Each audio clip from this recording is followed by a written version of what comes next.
Today I'm going to show you how to release a muscle called the TFL, which stands for tensor fascia latae. And it's the primary muscle at the top of your IT band. So it comes off of the hip bone, the crest of your hip, and comes down, attaches to the IT band on the very outside aspect of the thigh. And it fans, so it comes a little bit more towards the front. And when you feel around below the hip bone and above the fold of the hip, you'll feel this kind of strappy area that feels like it's kind of a tendon, but it's not. It's just fairly tight muscle and fascia. And we're going to go there to the outside of the hip so that we get kind of the thickness of it going across. And so when we release this, it can have a really positive impact on the alignment of our knee joint. And as well, because it can take the hip into some really misaligned positions, it can also have a really positive impact for people who have that kind of upper hip, upper glute pain. So it's terrific for helping to release you into alignment so that those two spots have less misalignment and pain. So I love to use something called an orb. It's my favorite tool for the hips. And it's a firm foam ball.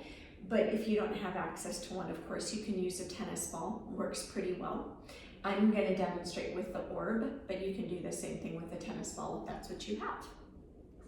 So we're going to come onto the side, and I'm going to place the ball on the very outside aspect of the hip.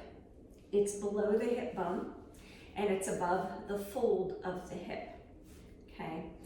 And I'm going to begin by crossing the fibers from outer to forward. So I'm going to just kind of do a little bit of compression, moving from that outer towards the front. And I'm keeping my legs stacked, which will bring a little more pressure into that area.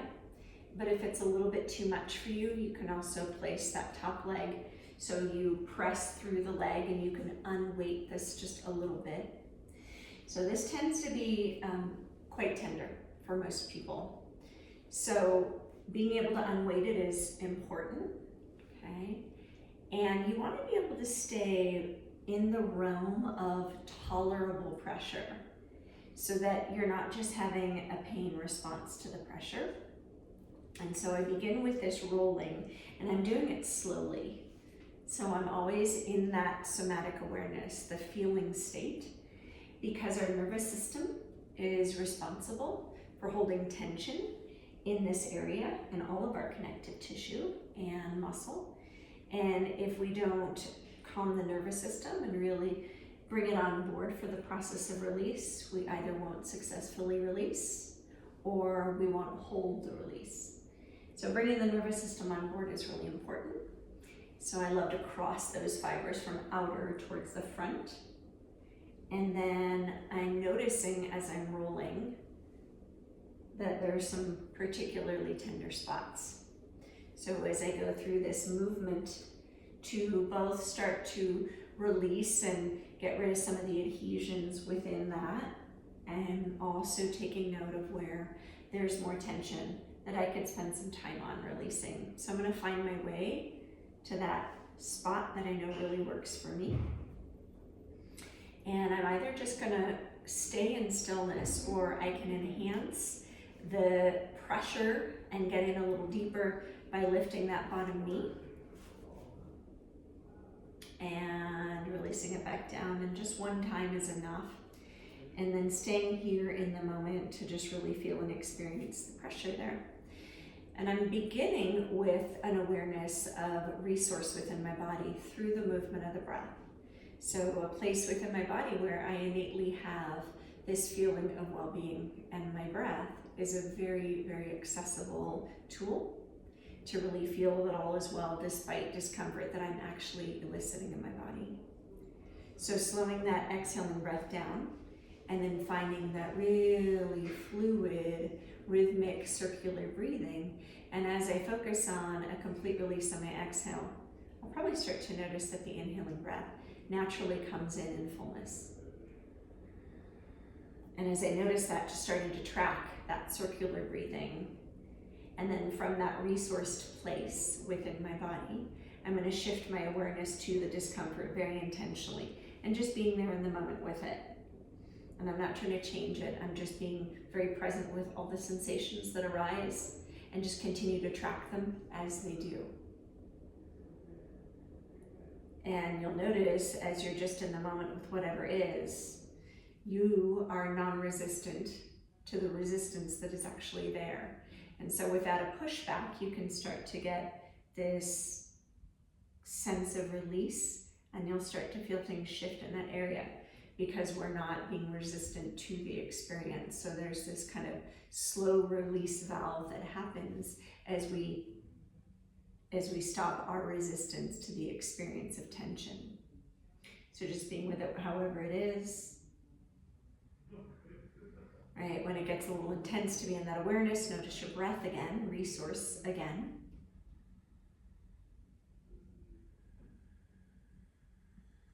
And then last time, draw your awareness into that physical spot where we're applying pressure. And be really in the moment with it.